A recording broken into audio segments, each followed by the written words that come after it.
자, 오늘은 환율은 시장의 거울이다 라는 제목으로 이야기를 한번 해볼까 합니다. 자, 오랜만에 환율에 대한 이야기인데요. 우리가 투자를 하면서 환율을 빼놓을 수가 없습니다. 환율의 동향에 따라서 우리 주식시장이 어떻게 움직이는가, 자, 이것과 큰 연관이 있다고 할 수가 있겠고, 사실 이 환율이라는 거 주식시장에 대한 영향뿐만 아니라 우리나라 그리고 더 넓게는 글로벌 경제와 밀접한 연관이 있기 때문에 우리가 환율의 움직임을 파악하고 앞으로 환율이 어떻게 될 것인가, 여기에 대해서 생각하면서 투자를 하는 거 매우 중요하다고 생각합니다. 그렇기 때문에 저는 과거 영상을 통해서 자주 환율에 대해서 이야기를 해왔었고요. 오늘 또 오랜만에 환율 이야기 한번 해보도록 하겠습니다. 환율 앞으로 어떻게 될 것인가, 여기에 대해서 한번 생각해보는 시간 가져보도록 하겠습니다. 자, 환율이라는 거, 우리나라 증시, 경제 방향을 가늠해 볼 수 있는 잣대라는 거죠. 자, 과거 영상에서 자주 다룬 바 있고요. 기본적으로 원화 강세, 즉 우리나라 원달러 환율이 하락한다 그러면은 증시는 상승하는 경향을 보이고, 원화가 약세다, 원달러 환율이 상승한다, 자 그러면은 증시는 약세를 나타내는 경향이 있습니다. 그렇기 때문에 환율이 떨어지면 증시는 오른다, 환율이 오르면은 증시는 떨어진다, 이런 이야기 많이 하는데요. 자, 그렇기 때문에 이 주식 투자자라면은 이 원화 강세를 바라는 게 일반적입니다. 왜냐하면은 이렇게 원화 강세, 즉 환율이 하락을 할 때 증시는 오르는 경향이 있기 때문이죠. 물론 증시가 올랐기 때문에 환율이 떨어지는 거냐, 환율이 떨어지기 때문에 증시가 오르는 거냐, 이 둘 사이의 선후 관계는 명확하지 않습니다. 자, 그렇지만 일반적으로 환율이 떨어지면 증시도 오르더라, 증시가 오르면 환율이 떨어지더라, 자 이런 관계, 역의 관계에 있다는 거 우리가 생각을 하면 됩니다. 물론 그리고 100% 일치하는 건 아니지만 방향적으로 자 그렇게 역의 방향으로 움직인다는 게 중요한 점이겠죠. 과거 영상에서도 환율에 대한 이야기를 하면서 자 체크 포인트에 대해서 이야기를 했지만, 자 오늘도 환율 체크 포인트 5가지 한번 제시를 하겠습니다. 자, 첫 번째로 달러 인덱스 봐야 되고요. 자, 두 번째로 유로 달러 환율 봐야 됩니다. 자, 그리고 세 번째로 위환화 달러 환율 봐야 되고요. 자, 네 번째로 유럽 경제 전망 및 상황, 그리고 한국 경제 전망 및 상황까지 우리가 이렇게 체크를 해야 됩니다. 자, 달러 인덱스 같은 경우에는 환율의 기본적인 동향과 관련이 있기 때문에 글로벌적으로 자 많은 사람들이 주시를 하는 것이고요.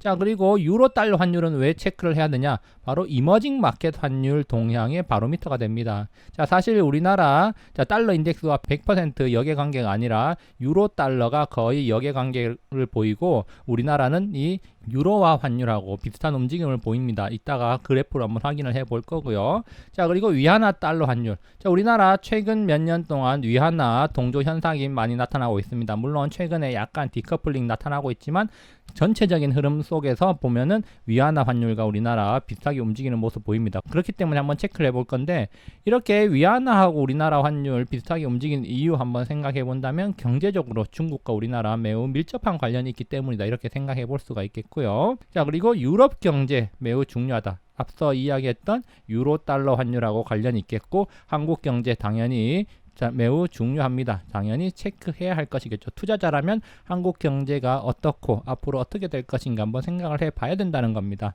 자, 그래서 이렇게 위에 5가지 한번 체크해보고 원화 환율 방향 생각해보는 식으로 오늘 진행해 보도록 하겠습니다. 자, 첫 번째로 달러 인덱스와 유로 달러 환율 복합 차트 한번 가져와 봤습니다. 자, 여기 파란색이 유로 달러 환율이고 여기 검은색이 달러 인덱스입니다. 자, 여기 보시면 여기 중간에가 기준점입니다. 이렇게 기준선이 이렇게 있는데 거의 100% 일치하는 것처럼 보이죠. 데칼코마니처럼 보입니다. 자, 이만큼 달러 인덱스와 유로 달러는 밀접한 상관관계를 가지는데요. 거의 뭐 반대로 움직인다고 할 수가 있겠습니다. 그래서 이 유로가 강세가 되면은 이 달러 인덱스는 약세가 된다. 자, 달러 인덱스가 강세가 되면 유로는 약세가 된다. 이렇게 우리가 한번 생각해 볼 수가 있는 겁니다. 자, 그리고 제가 이 차트에다가 원화 환율 차트까지 한번 넣어 봤습니다. 좀 전에 우리가 살펴봤을 때 유로 환율하고 달러 인덱스 거의 뭐 100% 반대로 움직이는 거 확인했는데, 자, 우리나라 원화 환율 차트 보니까 대체적인 방향성, 전체적인 방향성을 보니까 유로 환율하고 같이 움직인다는 거 확인할 수 있죠. 저 그림 보시면은 이 부분 2020년 7월에서 11월 사이에 약간 디커플링 일어난 거 외에는 전체적인 흐름에서 지금 같이 움직입니다. 자, 그래서 최근에 지금 5월달 우리나라 원화 환율 유독 약한 모습 보여줬습니다. 그렇지만 유로는 비교적 강한 모습 보여줬죠. 그래서 최근에 디커플링 됐다가 다시 간격을 좁히면서 커플링으로 가고 있는 모습 우리가 확인을 할 수가 있습니다. 자, 그리고 앞서 우리나라 환율, 위안화 환율하고 매우 밀접한 관련 가진다고 했는데 위안화 환율하고 우리나라 원화 환율 복합 차트 가져와 봤습니다. 자, 여기 노란색 위안화 환율인데요. 보면은 위안화 환율 최근에 지금 매우 강한 모습 보여주고 있습니다. 자, 우리나라 환율하고 위안화 환율하고 보면은 2017년부터 거의 비슷하게 방향적으로 같이 움직이는 거 확인할 수 있습니다. 자, 그만큼 우리나라 경제, 중국 경제와 밀접한 관련이 있기 때문에 이렇게 비슷하게 움직인다 이렇게 볼 수가 있겠는데, 자, 어쨌거나 거의 대체로 같이 움직이긴 하는데 최근에 또 디커플링이 일어나고 있다는 거죠. 자, 유독 우리나라 원화 환율이 약세를 보이고 있구나 이렇게 볼 수가 있습니다. 중국 지금 3년 만에 위안화 가치 최고, 위안화가 워낙 강하니까 중국 정부에서 지금 급제동 걸어서 지준율까지 인상하고 있다 이런 이야기가 들려오고 있습니다. 그만큼 중국 경제 강한 모습 보여주고 있고 우리나라도 지금 디커플링에서 커플링으로 지금 가고 있는 모습입니다. 자, 이 간격을 메우러 가겠죠. 과거에 보면은 작년에도 중국 강하게 갈 때 우리나라 좀 덜 강하게 가니까 이렇게 간격을 메웠고요. 자, 이렇게 우리나라 유독 약세를 보이고 나서 간격을 메운 모습 보여주고 있습니다. 그렇기 때문에 지금도 이렇게 간격을 메우러 이제 곧 가지 않을까 이런 생각 우리가 한번 해볼 수 있을 겁니다. 그러면서 처음에 제가 이야기할 때 환율에 영향을 미치는 여러 가지 요소가 있지만 그 중에서도 이 경제 상황이 매우 중요하다고 이야기를 했습니다. 그렇기 때문에 이 환율의 방향성을 이해하는 데 있어서 이 경제 상황을 우리가 한번 체크해 볼 필요가 있는데요. 자, 그렇다면 앞으로 유로 환율이 어떻게 될 것인가 이것을 한번 생각해 봐야 됩니다. 자, 유로 환율의 방향에 따라서 우리나라 동조화하는 경향이 있기 때문에 유로 강세로 간다? 그러면은 우리나라 환율도 강세로 간다. 자, 우리나라 환율 강세로 가면 우리나라 증시도 강세로 갈 수가 있다. 즉 유럽 경제가 이머징 마켓의 바로미터 선봉장이기 때문에 유럽 경제가 어디로 가는지 우리가 그런 것들을 한번 체크를 해 봐야 된다는 겁니다. 자, 그래서 유럽 경제 점점 나아진다는 이야기 계속해서 나오고 있습니다. 올 초부터 나왔습니다. 벌써 지금 6월인데 1월, 2월 이때 자, 유럽 경제 하반기부터 좋아질 것이다. 왜? 여름부터 본격적으로 백신 보급이 될 것이다. 4월, 5월부터 백신 보급되면은 그때부터 경제 서서히 나아져서 하반기 매우 강한 경제 나올 것이다. 이런 이야기가 1, 2월에 나왔습니다. 1, 2월에 생각할 때 하반기 얼마나 멀리 있는 것처럼 느껴졌습니까? 그렇지만 벌써 지금 하반기 코앞에 와 있죠. 자, 그러면서 지금 계속해서 나오는 이야기 하반기로 갈수록 더 강하다.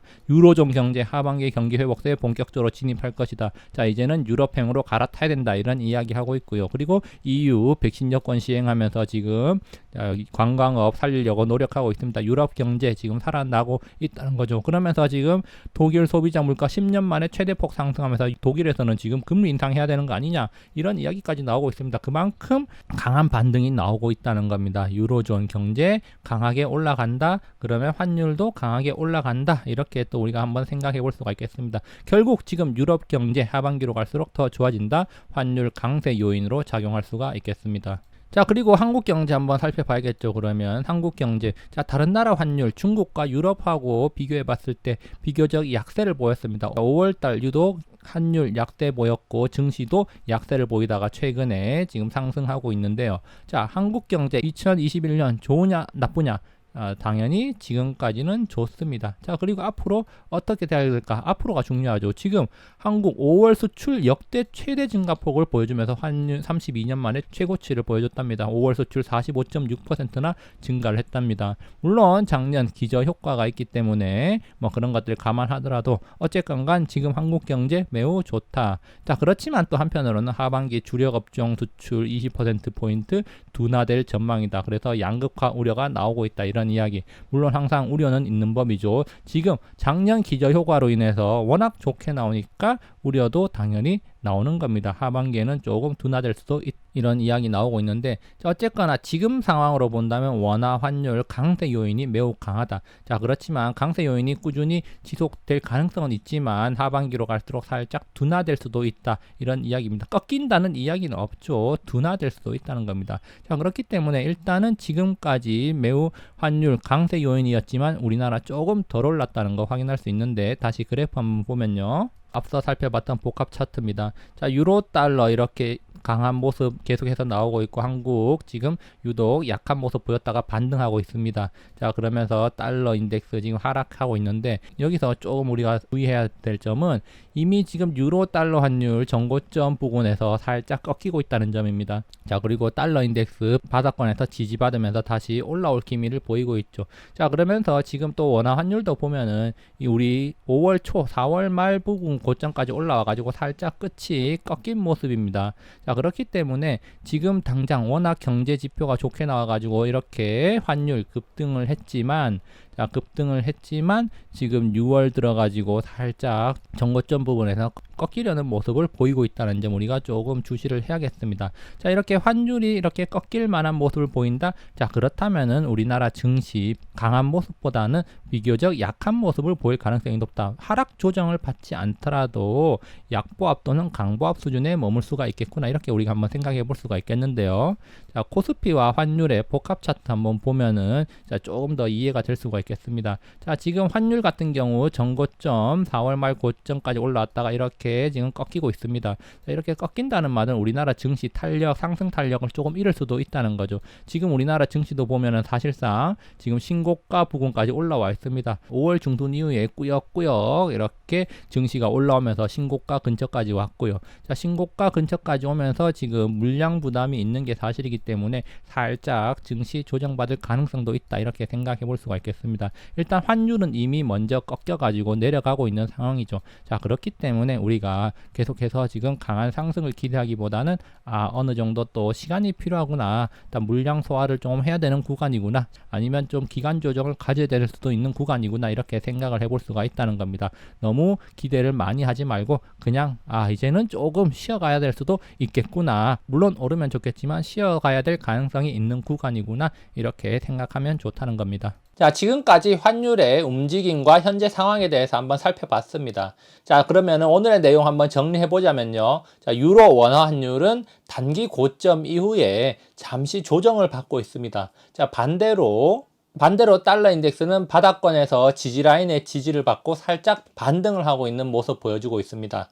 자, 코스피의 경우 최근에 연속적으로 상승을 하면서 강한 모습을 보여줬는데요. 그렇지만 전고점 신고가 부근에 있다는 점에서 고점 부담이 있는 게 사실입니다. 자, 그런데 이런 상황 속에서 환율도 단기 고점에서 하락 조정을 받고 있다. 자, 그렇다면은 우리나라 지수 강한 상승보다는 약간의 조정 또는 약보합 정도로 지수가 흘러가지 않을까. 상승을 하더라도 강한 상승은 기대하지 않는 게 좋겠다. 이게 저의 생각입니다.